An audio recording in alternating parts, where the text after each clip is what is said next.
헌금에 대하여 함께 나눠보도록 그렇게 하겠습니다. 사실 이 헌금이라는 주제를 다룬다는 게 결코 쉬운 일이 아닙니다. 교회에서 특별히 설교하는 중에 가장 성도들의 반응이 시큰둥한 반응을 보이는 주제가 3가지가 있다 그래요. 첫 번째는 헌금에 대하여 설교할 때, 두 번째는 헌신에 대하여 설교할 때, 세 번째는 건축을 위하여 설교할 때 부담스러워 한다고 합니다. 그래서 사실 되도록이면 헌금 설교를 거의 하지 않습니다. 1년에 한두 번 스쳐 지나가면서 헌금을 언급하지 이렇게 집중적으로 헌금을 다루지를 않습니다.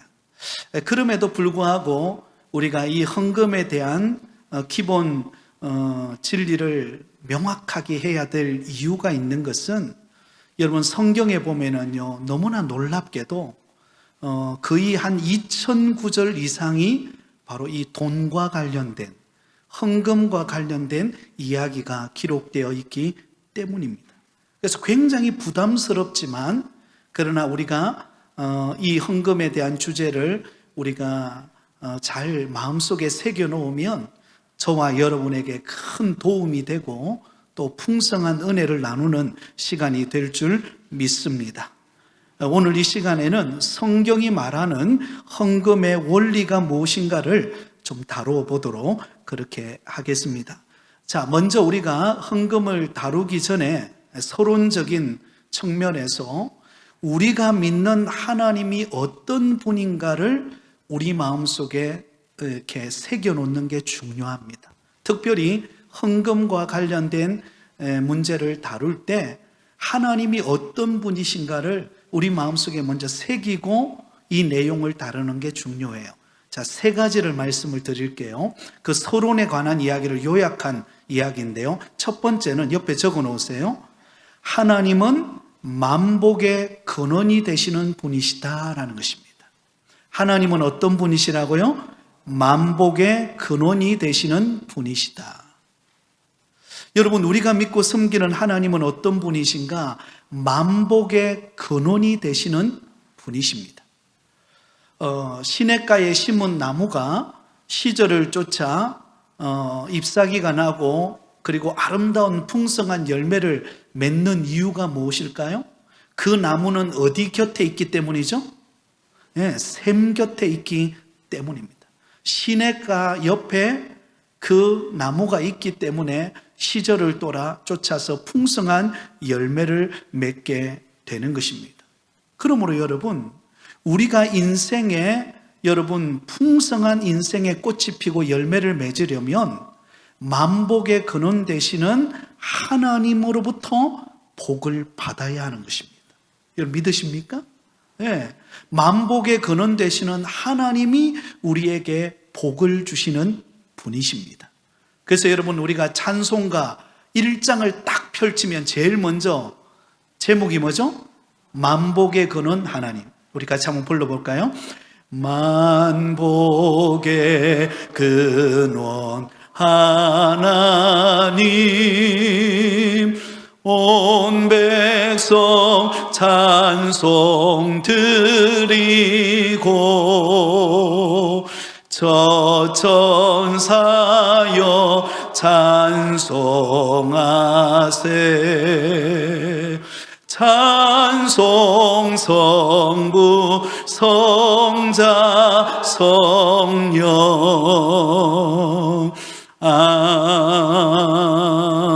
아멘. 여러분, 찬송가 1장에서 고백하는 게 뭡니까? 만복의 근원 되시는 하나님. 여러분, 우리의 인생에 복의 근원 되시는 하나님이 저와 여러분의 아버지이신 줄 믿습니다. 이것을 꼭 기억하시기를 바랍니다. 두 번째, 옆에 적어 놓으시기 바랍니다. 우리의 모든 것은 누구의 것이다? 하나님의 것이다 라는 것입니다. 우리의 모든 것, 우리의 생명, 우리의 시간, 우리의 건강, 우리의 재능, 우리의 소유까지도 모든 것이 하나님의 것이라는 것을 우리는 잊지 말아야 합니다. 내 것이라고 생각하면 어때요? 아까워서 못 사용합니다. 그러나 나의 모든 것이 하나님의 것이라고 믿을 때 여러분 그때부터 우리는 자유함을 얻을 수가 있다라는 것입니다. 자, 세 번째 적어 놓으세요. 그러면 만복의 근원 되시는 하나님이시고 우리의 모든 것 되시는 하나님은 세 번째로 우리를 청지기로 삼으셨다라는 것입니다. 우리를 무엇으로 삼으셨다고요? 청지기로 삼으신 분이십니다. 우리에게 하나님의 것을 맡기셨다라는 것입니다. 여러분, 청지기는 맡은 자예요.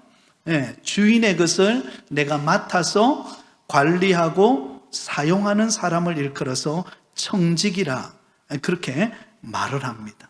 그러므로 우리를 일컬어서 저와 여러분을 하나님께서 청지기로 삼으셨다라는 것을 우리는 기억해야 합니다. 자, 정리하고 넘어가겠습니다. 자, 우리가 믿는 하나님은 어떤 분이시라고요? 첫 번째요, 만복의 근원 되시는 분이시다. 우리에게 진정한 복을 주시는 분은 하나님이시다라는 것입니다. 복은 위로부터 내려옵니다. 하나님께로부터 내려온다는 거예요.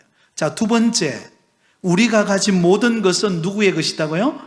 하나님의 것이다. 그 다음에 세 번째, 우리를 청지기로 삼으셨다라는 것입니다. 그러므로 여러분, 우리의 건강도, 우리의 물질도, 우리의 모든 것은 하나님이 나에게 맡겨주신 청지기의 직분을 우리가 감당하고 있다는 생각을 가지고 우리가 믿음으로 살아가야 하는 것입니다. 자, 그러면 첫 번째, 헌금의 뜻에 대한 이야기를 나누겠습니다. 헌금이 무엇인가? 자, 거기에 보면 이렇게 기록되어 있죠. 자기 보물을 하늘에 많은 거예요? 저축하는 것입니다. 여러분, 헌금이 무엇인가? 여러분, 하나님 나라에 많은 거예요? 저축하는 거예요. 한번 따라하겠습니다. 하나님 나라에 저축하는 것입니다. 저축하는 거예요. 저금하는 거예요. 그러므로 여러분, 여러분 요즘에 재테크라는 말을 많이 사용하잖아요. 우리가 가지고 있는 물질을 재테크해서 이렇게 좀 잘 이렇게 점점 불어나게 하는 거죠. 근데 정말 지혜로운 사람은요, 하늘의 보물 창고에다가 우리의 물질을 저축하는 것이 바로 헌금이에요. 그러면 여러분, 저축하면 때가 되면 그것을 내가 어떻게 되죠? 받을 수 있나요, 없나요? 받을 수 있는 게 저축이에요. 우리가 하나님의 나라의 창고에 저축을 하면 하나님께서 때를 따라 우리에게 그때그때마다 그것을 사용할 수 있는 은혜를 주십니다. 자, 마태복음 6장 20절에 이렇게 말씀하고 있습니다. 같이 읽습니다. 시작. 오직 너희를 위하여 보물을 하늘에 쌓아두라. 거기는 좀이나 동록이 해하지 못하며 도둑이 구멍을 뚫지도 못하고 도둑질도 못하느니라. 자, 너희 보물을 어디에 쌓아두라고요? 하늘에 쌓아두라. 이 말은 하늘에 저금하라는 거예요. 하늘의 나라에 저축해 놓으라는 것입니다. 여러분, 우리가 교회에서 헌금을 하잖아요. 그러면 재정부에서 그것을 주일헌금, 그 다음에 11조헌금, 또 성전 월정헌금 이렇게 다 구분을 합니다. 그러면 그것이 이렇게 컴퓨터 안으로 입력이 딱 되어가지고 여러분들이 1년에 하는 헌금 내역이 쫙 기록이 됩니다. 여러분, 이것은 마치 하나님의 나라의 은행 창고에, 하늘나라 창고에 우리가 하나님 앞에 드리는 헌금이 그게 저축이 그대로 되어지는 거예요. 그래서 하늘나라 은행 여러분 계좌 안에, 그 통장 안에 우리가 드리는 헌금이 저축이 됩니다. 근데 놀라운 것은요, 하나님 나라에 저축하는 이 저축의 특징이 무엇인가? 다시 한 번 더 그 말씀을 비춰주실래요? 마태복음 6장 20절. 자, 여기 잘 보세요. 오직 너희를 위하여. 자, 여러분, 보물을 쌓는데 누구를 위하여 쌓는 거라 그랬죠? 너희를 위해요. 저축하는 우리를 위해서 헌금하는 거예요. 여러분, 하나님이 돈이 없어서 헌금하라 그럴까요? 하나님은 모든 것을 가지고 계시는 만복의 근원 되시는 하나님이십니다. 우리가 정의를 내리고 시작했죠. 그러면 하나님의 나라에 저축하는 헌금은 누구를 위해서? 너희를 위하여 보물을 하늘에 쌓아두라. 그 다음 보세요. 거기는 뭐가 없어요? 좀이나 동록이 해하지 못하며 도둑이 구멍을 뚫지도 못하고 도둑질도 못하느니라. 다시 말하면 없어지지 않는다는 거예요. 하늘나라 창고에 저축한 헌금은 없어지지 않아요. 그것이 잘 보관이 됩니다. 여러분 최근에 저를 보세요. 최근에 부산에 무슨 일이 있었나 하면 유튜버 중에 요즘에 유튜브가 굉장히 유명하잖아요. 그죠? 유튜브를 통해서 돈을 버는 사람도 많고 또 아마 여러분들도 유튜브를 통해서 설교를 듣고 많은 정보들을 얻을 거라고 생각이 되는데 최근에 무슨 사건이 있었냐면 부산에서 일어난 사건입니다. 부산에 어떤 유튜버가 자기 집에 가방에다가 거기에다가 5만 원권을 이렇게 뭉치를 거의 제 기억은 한 몇 억 될 거예요. 그걸 가방 안에다가 이렇게 쫙 넣어놓고는 그걸 자랑을 했어요. 유튜브를 통해 가지고 내가 이렇게 지금 돈을 가지고 있다라는 것을 막 자랑을 했어요. 그 유튜브를 봤던 울산에 사는 두 사람이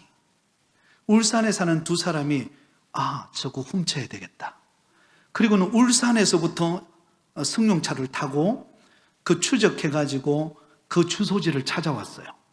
주소지를 찾아와가지고는 그 집에 이렇게 딱 들어가다가 그 집 안에서 여러분 사람에 의해서 발각이 돼가지고 이게 절도 미수에 그쳤는데요.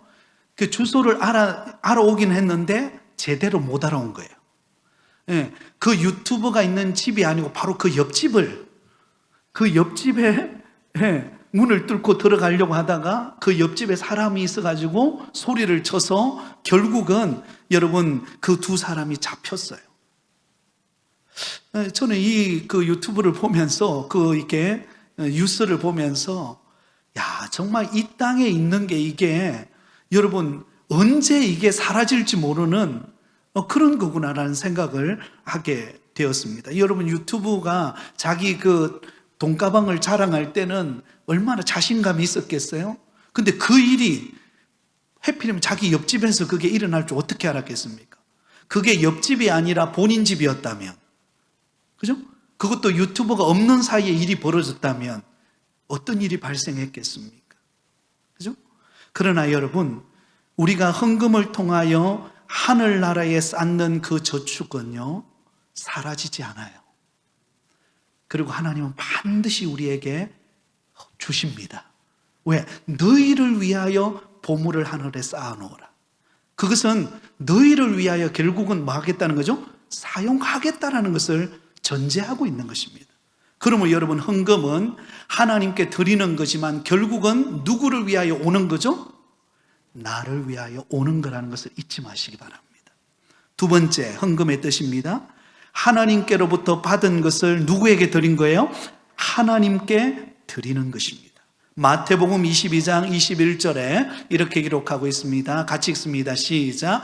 이르되 가이사의 것이니이다. 이에 이르시되 그런즉 가이사의 것은 가이사에게 하나님의 것은 하나님께 바치라 하시니. 아멘.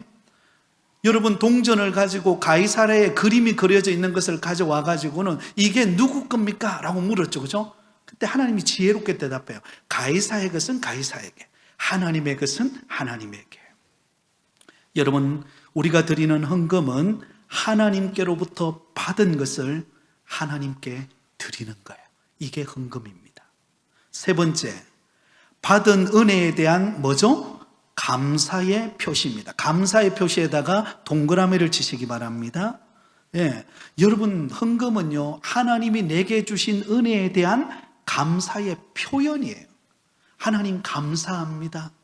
내게 이런 은혜를 주셔서 감사합니다라는 감사의 표시가 헌금입니다.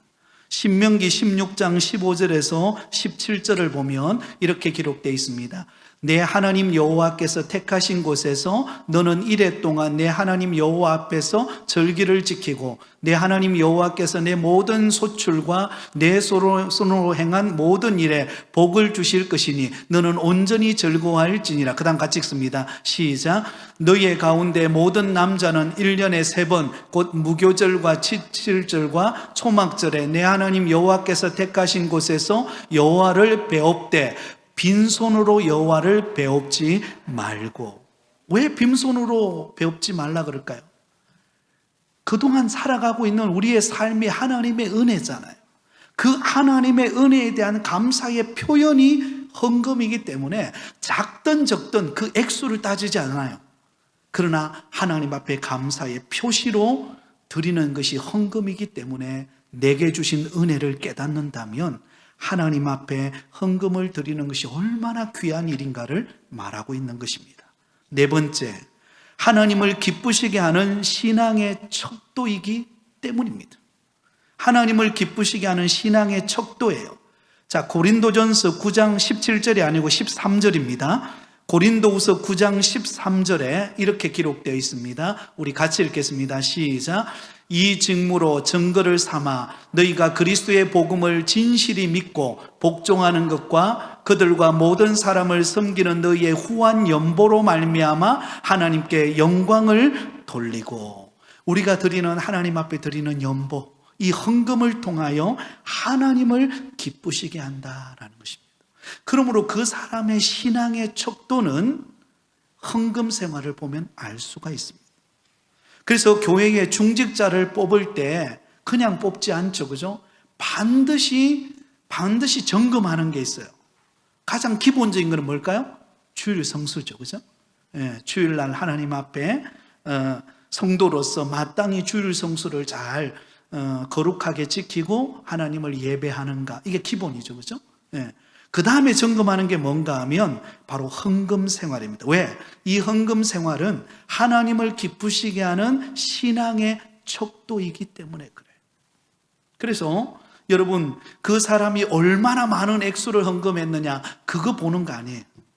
그 사람이 얼마나 정말로 꾸준히 하나님 주신 은혜에 감사하면서 신앙으로 표현하는 헌금 생활을 해왔는가를 보는 것입니다. 예, 다 보는 것입니다. 그 다음에 5번째입니다. 주의 사업에 참여하는 것입니다. 고린도후서 8장 4절에 이렇게 기록되어 있습니다. 이 은혜와 성도 섬기는 일에 참여함에 대하여 우리에게 간절히 구하니. 여러분, 우리가 헌금하는 것은요, 하나님이 주신 은혜에 대한 표현일 뿐만 아니라 성도를 섬기고 교회에서 이루어지는 사역을 효율적으로 감당하는 데 참여하는 일인 것입니다. 그러므로 이 헌금 생활이라는 게 얼마나 참 귀하고 얼마나 축복된 일인지 모릅니다. 우리는 늘 이 헌금하면 일단 부담부터 가지잖아요. 그런데 이 원리를 알면 헌금이라는 것이 하나님의 나라, 나를 위하여 하나님의 나라에 저축하는 것이라는 것을 알면, 여러분, 나를 위한다는데 못할 게 어디 있습니까? 그죠? 예. 그리고 하나님께로부터 받은 것을 하나님께 드리는 것이고, 받은 은혜에 대한 감사의 표시이고 하나님을 기쁘시게 하는 신앙의 척도일 뿐만 아니라 교회를 든든히 세워가는 일에 참여하는 일이 헌금 생활인 것입니다. 자, 두 번째로 보겠습니다. 헌금할 때의 우리의 마음가짐, 하나님께 드리는 예물이므로 다음과 같이 아름다운 마음으로 드려야 합니다. 첫 번째는 어떤 마음이에요? 믿는 마음으로, 믿음으로 드려야 합니다. 믿음의 마음으로. 그죠? 하나님 주신 은혜에 감사하여 믿음으로 드리는 마음. 두 번째는요, 감사하는 마음. 세 번째는요, 은혜에 보답하는 마음. 네 번째는요, 헌신의 표시입니다. 여러분, 헌금은요, 또 하나는 뭔지 아십니까? 우리의 헌신의 표시예요. 주님 앞에 내가 이렇게 헌신합니다. 이 예물을 드림으로 주님 앞에 이렇게 믿음으로 살겠습니다라고 하는 우리의 신앙의 헌신의 표시라는 것을 우리는 잊지 말아야 합니다. 자, 그러면 세 번째로 헌금을 해야 할 이유가 무엇인가? 왜 우리는 헌금을 해야 할까요? 그죠? 주일만 잘 지키면 되는데 왜 헌금을 해야 될까요? 첫 번째, 하나님의 명령이기 때문입니다. 레위기 27장 30절에 이렇게 기록되어 있습니다. 그리고 그 땅의 10분의 1, 곧 그 땅의 곡식이나 나무의 열매는 그 10분의 1은, 그 다음 같이 읽습니다. 시작. 여호와의 것이니 여호와의 성물이니라. 자, 여러분, 이 말씀이 굉장히 중요한 말씀입니다. 레위기 27장 30절에 동그라미 하시고 별표 하나 해놓으시기 바랍니다. 10분의 1, 다시 말하면 11조를 말하죠. 11조 헌금은요, 여러분 꼭 기억하시기 바랍니다. 이 11조는요, 내게 아니에요. 이건 하나님의 것이에요. 하나님이 구별한 성물입니다. 그래서 11조를 내가 드려야 되나 말아야 되나, 이거는 뭐 이제 예수 믿는 사람 정도면 그런 고민이 있을 수 있어요. 그러나 이제 어느 정도 신앙생활을 하고 교회의 직분을 받은 성도라면 그것은요, 이 10의 1조에 대한 부분에 있어서는요, 이거는 양보할 수 없는 일입니다. 왜? 11조는요, 하나님의 것이에요. 내게 아니에요. 하나님의 성물이라고 구별해 놨습니다. 그런데 하나님의 것을 내가 가로채면 어떻게 됩니까? 그 문제가 되는 거예요. 그 문제가 되는 거예요.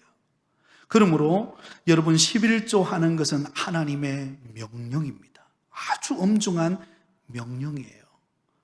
그러면 이거는 해도 되나 안 해도 되나, 그거는 이제 예수 믿는 사람, 이제 갓 신앙생활 들어와가지고 이전에 내 마음대로 사용하고 내 원하는 대로 쓰던 사람이 가지는 고민이지, 이제 교회생활 1년 2년 하고 교회 직분을 받아서 서리 집사가 되고, 그 다음에 여러분 안수 집사님, 권사님, 그 다음에 장로님 되고 또 목회자가 되면 이거는 그 고민한다, 이거는 어떻게 표현해야 될까요? 고민했을 될 일이 아니에요, 이거는. 왜? 10의 1조에 대한 이야기는 하나님의 명령이기 때문에 그래요. 이거는 철저히 우리가 구별하여 하나님 앞에 드리는 삶을 살아야 합니다. 이사야서 66장 20절에 이렇게 말씀합니다. 나 여호와가 말하노라. 이스라엘 자손이 예물을 깨끗한 그릇에 담아 여호와의 집에 드림같이 그들이 너희 모든 형제를 문 나라에서 나의 성산 예루살렘으로 말과 수레와 교자와 노새와 낙타에 태워다가 여호와께 예물로 드릴 것이요. 하나님 앞에 구별된 예물을 드릴 것을 말씀하고 있습니다. 자, 두 번째, 예수님이 또한 명령하신 말씀이라는 것입니다. 마태복음 8장 4절입니다. 예수께서 이르시되 삼가 아무에게도 이르지 말고 다만 가서 제사장에게 내 몸을 보이고 모세가 명한 예물을 드려 그들에게 입증하라 하시니라. 23장 23절에는 이렇게 말씀하고 있습니다. 화 있을진적 외식하는 서기관들과 바리새인들이여, 너희가 박하와 회양과 근처의 11조는 드리되 율법에 더 중요한 바 정의와 긍휼과 믿음은 버렸도다. 그 다음 같이 읽습니다. 시작. 그러나 이것도 행하고 저것도 버리지 말아야 할지니라. 여러분, 다 중요하다는 것입니다. 우리가 하나님 앞에 드리는 11조, 그리고 그 안에 들어있는 정신, 율법의 본질, 그것도 중요하지만요, 11조금을 드리는 것도 중요함을 가르쳐 주고 있습니다. 자, 그 다음에 성령께서 권유하셨기 때문입니다. 사도행전 2장 44절에 믿는 사람이 다 함께 있어 모든 물건을 서로 통용하고, 이 속에는 헌금이 포함되어 있습니다. 그 다음에 네 번째, 교회가 요구하는 것이기 때문입니다. 사도행전 4장 32절입니다. 믿는 무리가 한 마음과 한 뜻이 되어 모든 물건을 서로 통용하고 자기 재물을 조금이라도 자기 것이라 하는 이가 하나도 없더라. 초대교회 성령 받은 성도들이 자기 것을 기쁨으로 내어놓고 헌금으로 드리고 그것을 가지고 서로의 어려운 사람들을 도와주는 그런 일이 자연스럽게 일어나게 되었다는 것입니다. 그 다음에 다섯 번째는요, 성도의 본분이기 때문입니다. 누가복음 8장 3절입니다. 헤롯의 청지기 구사의 아내 요한나와 수산나와 다른 여러 여자가 함께하여 자기의 소유로 그들을 섬기더라. 여러분, 자기 것을 가진 것으로 하나님의 교회를 섬기고 성도를 섬기는 것, 이게 성도의 본분입니다. 예. 그러므로 하나님의 명령임을 우리는 기억하며 우리가 하나님 앞에 헌금을 드리는 자세를 가져야 할 것입니다. 자, 그러면 네 번째로 헌금을 교회가 어떻게 사용하는가? 뭐 다양하게 사용하죠, 그죠? 가장 먼저는 복음을 전하는데 사용합니다. 잃어버린 영혼을 구원하는 일에 사용합니다. 우리가 다음 주에 새생명 전도 축제를 우리가 준비하고 있습니다. 그래서 교회에서도 선물을 굉장히 좋은 것을, 나름대로 좋은 것을 준비를 해놨습니다. 그래서 새로 오는 새 가족들에게 우리가 선물도 드리고, 또 앞으로 새 가족들이 믿음 안에 잘 정착할 수 있도록 여건과 환경을 조성하고 하는 이 모든 부분에 여러분 재정이 들어가게 되어 있다는 것입니다. 두 번째, 성도들의 신앙을 자라나게 하는데 사용합니다. 성도들이 신앙이 자라나는데, 여러분 이제 올해 여름에도 우리가 여름 전교인 수련회를 우리가 준비하고 있지 않습니까? 그러면 다시 한번 우리 안에 새로운 은혜와 또 말씀을 통하여, 또 성도 간의 교제를 통하여 우리가 힘을 모으고 마음을 모으고 은혜 받는 이런 과정을 통해서 우리의 신앙이 성숙되고 우리의 관계가 성숙되는 그런 시간들을 갖습니다. 여러분, 그런 정교인 수련회 하는 데에는 그냥 됩니까? 재정이 들어가게 되고 여러 가지 상황들이 마련이 되죠, 그죠?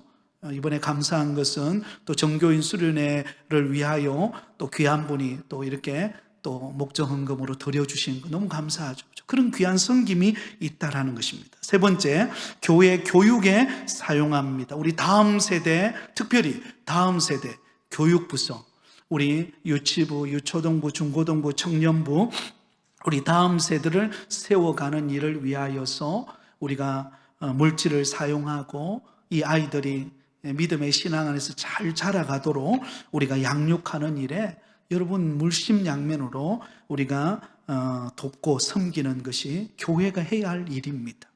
네 번째로는요, 구제금과 위문금으로 사용합니다. 어려움에 처해져 있는 우리 성도들, 또 아픔을 겪는 분들 신방하고 돌아보고 또 위로하는데 물질이 사용됩니다. 다섯 번째는요, 교육자 생활비와 그 외 인건비로 사용됩니다. 뒤로 넘어갑니다. 교회의 각종 시설 및 확장과 수리비에도 사용이 되죠. 그리고 일곱 번째는 상회 상납금으로도 보내게 됩니다. 총회 헌금, 세례 교인 헌금, 또 우리 같은 경우는 시찰 회비, 그죠? 시찰 노예와 관련되어진 시찰 회비도 우리가 교회에서 내게 됩니다. 다양한, 여기뿐만 아니라 이 7가지뿐만 아니라 교회가 하나님의 영광을 위하여 사용하는데 이 물질들이 다 사용이 됩니다. 선교사님들을 돕고 협력하는 일을 위하여서 또 여러 다방면으로 우리가 교회의 헌금들을 사용한다라는 것입니다. 자, 그 다음에 다섯 번째, 헌금의 종류가 있죠. 첫 번째는 무엇입니까? 11조 헌금입니다. 11조 헌금. 자기 수입의 10분의 1은 하나님의 것이므로 하나님께 드려야 한다라는 것입니다. 여러분, 이 11조 헌금은 신앙생활의 가장 기본적인 우리의 헌금 생활이라고 말할 수가 있습니다. 그래서 이 11조 헌금을 구별하여서 드리는 훈련을 꼭 하실 수 있기를 바랍니다. 대부분이 우리가 예를 들어서 한 달에 우리가 열심히 노력해가지고 우리가 월급을 받잖아요. 월급을 받든 아니면 사업을 하든 하다 보면 우리가 내야 될 게 많잖아요. 무슨 전기료도 내야 되고 뭐도 내야 되고, 이거 다 하다 보면은요, 또 그게 또 사용하는 걸 하다 보면은요, 나중에는 진짜 헌금 드릴 때 이게 어려워요. 그러니까 가장 기본 원리는 이겁니다. 여러분들 월급을 받든 뭘 하든 일단 11조 헌금을 딱 구별해 떼는 거예요. 이거는 기본입니다. 딱 떼서 놓고 여기에는 아예 그냥 다른 생각을 하지 않는 거예요. 왜? 이건 하나님의 것이라고 이미 하나님의 성물이라고 이미 명령하셨기 때문에 그 부분에 대해서는 우리가 생각을 안 하는 거예요. 딱 떼놓고 나머지를 가지고 그 다음에 분류를 하고 그 다음에 줄 거 주고 또 뭐 할 것 하고 내 생활을 위해 써놓은 것들 구분하고 하는 이런 기본 자세를 꼭 가질 수 있기를 바랍니다. 뭐든지요, 기본기가 중요합니다. 최근에 저도 이렇게 탁구를 안 치다가 최근에 이제 토요일 오후에 그 시간만 좀 시간을 할애해서 또 우리 장로님하고 우리 집사님들하고 시간을 내서 이렇게 탁구를 치는데요. 해보면서 이게 참 재밌어요. 근데 하나 제가 느끼는 건 뭐냐면, 야, 이 기본기를 좀 더 잘 배워야 되는데, 이게 기본기가 약하니까요. 어떤 때는 이렇게 약간 이상하게 들어오면 이거 못 받아내는 거예요. 나는 잘 받는다고 이게 딱 치는데, 이게 공이 어디로 막 날아가요. 그게 왜 문제냐? 기본기가 안 되다 보니까요. 기본기가 약하니까, 분명히 내가 이렇게 한번 딱 스매싱을 그냥 딱 치면 정확하게 내 구상으로는 들어갈 것 같은데, 이게 조금만 빈트가 나면은요, 딴 데로 날아가요. 딴 데로 날아가요. 기본기입니다. 기본기. 모든 게. 우리의 신앙의 성금 생활의 기본기는 11종금부터 시작하는 것입니다. 그러므로 하나님 앞에 구별되어서 딱 떼서 이것은 하나님의 것입니다. 한번 믿음으로 드려보세요. 그러면 하나님께서 은혜 주실 줄 믿습니다. 자, 두 번째, 주일 헌금. 이거는 매주마다 하나님 주신 은혜에 감사하여 우리가 드리는 거죠. 감사 헌금. 우리 교회 같은 경우는 주로 보니까 이 감사 헌금 쪽으로 많이 들어가더라고요. 주일 헌금도 있지만, 그래서 나름대로 우리가 생각하는 대로 하나님 앞에 드릴 수 있겠죠. 그 다음에 절기 헌금이 있습니다. 부활절, 성탄절, 맥주감사절, 또 설립감사절, 또 추수감사절, 이렇게 구별하여 드리게 됩니다. 그 밖에 교회가 결의하여 시행한 것은 선교 월정헌금이 있죠. 우리가 1년에 한 번씩 정하여서 우리가 선교사님들을 돕는 일을 위하여 선교 월정헌금이 있고, 또 성전 월정헌금이 있죠. 그죠? 그래서 교회를 돌아보고 이렇게 보수하고 또 세워가는 일을 위하여서 성전 월정헌금이 있습니다. 또 아마 또 다양하게 우리 각 기간별로 또 헌금하는 것들이 있을 겁니다. 그런 각종 헌금들이 다 헌금에 포함된다라고 볼 수가 있겠습니다. 자, 이제 마지막, 헌금함으로 받는 복이 무엇인가? 여러분, 하나님 앞에 우리가 드리는 이 헌금을 통하여 우리가 받는 복이 있어요. 자, 첫 번째는 뭐냐면 하나님이 우리를 어떻게 하신다고요? 사랑하십니다. 여러분, 헌금을 드려보면은요, 내가 하나님께 그 사랑을 받고 있다는 것을 깊이 깨닫게 됩니다. 그 마음에 그 하나님의 사랑이 느껴지고 그 사랑의 은혜를 깨닫는 역사가 일어나게 됩니다. 두 번째로는요, 모든 은혜를 넉넉하게 하나님이 주신다는 것입니다. 고린도후서 9장 8절, 우리 같이 읽습니다. 시작. 하나님이 능히 모든 은혜를 너희에게 넘치게 하시나니 이는 너희로 모든 일에 항상 모든 것이 넉넉하여 모든 착한 일을 넘치게 하게 하려 함심이라. 아멘. 하나님께서요, 우리에게 더 넘치는 은혜를 주세요. 참 이상하죠. 이 영적인 원리는요, 드리면 드릴수록 비어질 것 같은데, 희한하게 하나님은 비어지는 것 같은데 하나님의 공급하심이 있어요. 그 희한하네요. 그게 하나님의 은혜입니다. 그러면은 뭔가 드리면 손해볼 것 같은데 손해보지 않아요.